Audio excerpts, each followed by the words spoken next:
중국이 흔들리고 있습니다.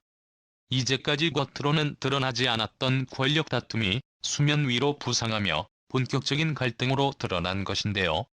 중국 2인자이자 공정단 출신의 리커창 총리가 칼을 빼들고 시진핑 탄핵을 위한 준비에 나선 상황. 그 뒤를 이어 리커창 총리가 주석이 될 수 있다고 합니다. 반면 사면임을 준비하는 상하이방 출신의 시진핑은 내부와 외부의 공격에 갈수록 정치적 입지가 약해지고 있다고 하죠. 현재 중국 대륙을 강타하고 있는 권력 다툼의 향방에 대해 지금부터 자세하게 설명해 드리겠습니다. 중국에서 큰 변화의 바람이 불었습니다. 시민들의 안기로 시작된 바람은 아니지만 시진핑 일당 독재에 대한 반발과 분노는 상당히 쌓여있죠. 이 기회를 무력한 것으로 보인 리커창 총리가 잡았습니다.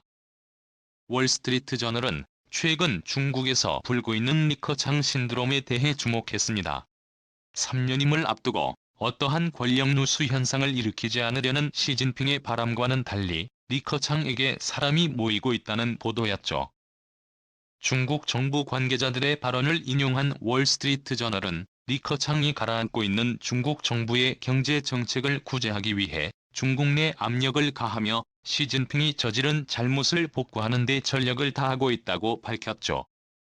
이어 지금 총리 자리를 물러나려고 했던 리 총리가 다음 총리 인선에 영향을 끼치고 있다는 사실을 보도. 전임 총리가 인선에 영향을 끼친 일은 이례적인 일이라고 언급하며 리 총리의 권력이 아직 유지되고 있다는 것을 밝힌 것입니다.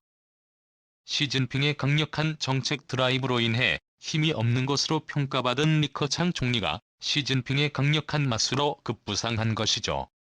잇따른 실책과 중국 권력의 상층부인 원로들의 뜻을 거스린 것 역시 권력 이탈 현상을 불러일으켰다는 분석도 나왔습니다. 중국 공산당의 핵심 권력을 쥐고 있는 원로들이 시진핑의 독주를 견제하고자 의도적으로 리코치 인기에 힘을 싣고 있고 이에 리커창 역시 이에 호응하며 중국을 위해 봉사할 길이라면 그 어떠한 길도 서슴지 않겠다고 밝히며 권력 탈취를 위한 야심을 드러냈죠. 현재 하반기로 예정된 중국 최대 행사 공산당 당대회. 리커창과 반시진핑 연맹 세력들은 힘을 모아 시진핑을 탄핵 중국을 망친 주원인인 시진핑 세력을 축출하겠다며 힘을 모으고 있습니다. 그동안 리커창 총리는 중국 역대 총리들 가운데 가장 영향력이 없으며 자신의 목소리를 내지 않는 인물로 평가받았습니다. 그런데 돌연 그가 임기를 내려놓기로 한 시점에 갑자기 반시진핑 집결 세력의 중심점이 된 것인데요. 그의 갑작스런 변화를 이끌어낸 것은 바로 상황이었다고 합니다. 여러 차례의 실책들이 있었지만 그를 결정적으로 움직인 것은 시진핑의 독단적인 상황이 정책 때문이죠. 이 봉쇄는 중국은 물론이고 전 세계를 공포로 몰아넣었습니다. 중국 정부는 제로 코로나 정책을 통해 시진핑 정권의 강력한 시민 통제력을 보여주고자 했지만 이번 통제로 인해 계획은 실패로 돌아갔죠. 한편 세계적으로도 상황이 물류가 통제되면서 세계 주요 기업들은 물론이고 국가들까지 물류 대란이 발생하면서 생산의 차질이 빚어졌습니다. 상하이에 공장을 설립하며 아시아 기지 공략에 나선 테슬라와 애플도 뼈아픈 손해를 감수해야 했죠. 중국 시민들 역시 상하이와 베이징 공세에 당한 정보에 대해 무조건적인 애국심을 보였던 청년들까지도 정부의 강압적인 통제 정책에 반발하며 봉쇄된 지역을 탈출하려 밤중에 몰래 밖을 나가는 모습들을 보였습니다. 상하이 주재 외국인 기자들도 통제로 인해 이석을 잃을 만큼 중국 내부와 외부 모두 사태에 질렸다는 반응을 보였습니다. 하지만 중국은 이런 불만을 무시하고 제로브로 나는 여전히 통하고 있으며 성공적으로 정부는 이를 관리하고 있다며 선전을 멈추지 않았죠. 가운데 3년임을 위해 그 어떠한 불만과 반대 움직임도 막으려는 시진핑의 행동을 고맙게 여기는 이들은 없었습니다. 중국 정부는 성장률과 실업률, 물가 등 각종 경제지표가 망가지는 것에 두 눈 뜨고 지켜볼 수밖에 없었죠. 중국 내부의 움직임을 관할했던 리커창은 시진핑을 의식해 별다른 말은 하지 않았지만 참다 못해 적극적으로 시진핑을 저격하는 말을 하며 정부 정책의 실패를 인정. 이를 바탕으로 새로운 정책을 수립해야 한다고 주장했죠.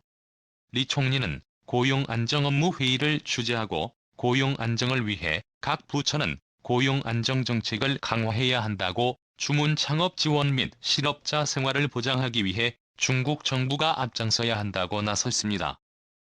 그동안 중국 정부가 치적으로 내세우는 경제 발전도 실정에 맞게 조정해야 한다고 주장.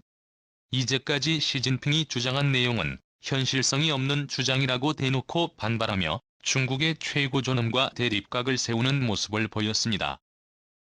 심지어 제로 코로나를 주장하며 코로나에 중국은 영향을 받지 않았다는 시진핑을 상대로 리 총리는 공식 석상에서 코로나19를 언급 이로 인해 중국은 심대한 고통을 겪고 있다고 말하며 중국이 주장하던 내용을 완전히 뒤엎는 주장을 펼쳤습니다. 최근 중국이 아시안컵은 물론이고 중국에서 벌어지는 주요 스포츠 행사를 포기하겠다고 선언한 것도 리 총리의 의견이 강하게 들어간 것이라고 하죠. 베이징 올림픽은 시진핑 정부의 최대 치적 사업이었기에 함부로 반대 의견을 낼 수 없었으나 사태가 심각해지고 정부가 컨트롤을 하지 못함에 따라 이 총리는 무분별한 시진핑 규정을 멈추고 현실을 파악하자는 주장을 펼친 것이죠. 이를 지켜보는 시진핑은 리커청을 향해 고운 소리를 하지 못했습니다. 사사건건 자신이 내세우던 주장을 반박하는 글을 주시하게 되었죠. 하지만 중국 정치에 있어 중요한 계파인 공정단의 실질적인 수장인 리커창을 함부로 체포하거나 구속할 수는 없었죠. 리커석과 시진핑이 불편한 관계를 계속 유지하다가 결정적으로 갈라선 계기는 바로 상하이 땅속인 리청의 거취 문제였습니다. 상하이 방역 실패에 책임을 진 리청 당서기는 당연히 질책을 받고 정치적으로 큰 타격을 입어야 했습니다.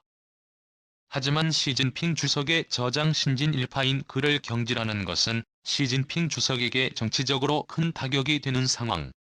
한때 리커창 총리 후임으로 거론되기까지 한 그는 상하이 관리 책임 실패로 태풍의 핵이 되어버렸죠.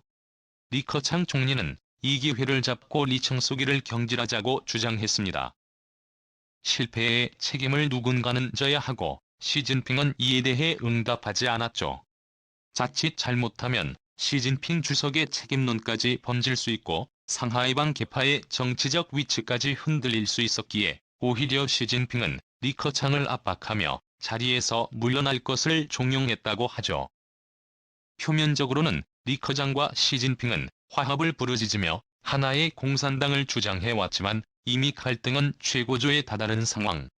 시진핑의 최대 성과로 빈곤층 퇴치를 드는 가운데 리커창이 대놓고 시진핑의 최대 치적을 지속하며 빈곤층이 6억 명이라고 반발했죠. 미국 관영 언론들은 이 사실을 보도하며 리커청이 관료들을 향해 분노의 목소리를 높이고 있으며 이를 제대로 한인들에게 질책성 인사를 하고 있다는 누명을 씌우며 리커청에 대한 비난 여론을 조성하는 움직임을 보였죠. 하지만 이에 리커창 총리는 아랑곳하지 않고 자신의 일에 집중 최근 파키스탄에서 벌어진 중국인 인명피해에 대해서 보안을 강화하고 불안한 음식을 전면 차단해야 한다고 주장. 외교적으로 적극적인 모습을 보이며 시진핑과 다른 모습을 보였는데요. 탈레반 세력을 비롯해 분리독립 세력을 자극하지 않기 위해 시진핑은 이들 세력에 대해 어떠한 언급도 하지 않고 중국인들의 피해에 대해 원론적인 대응만 강조했죠.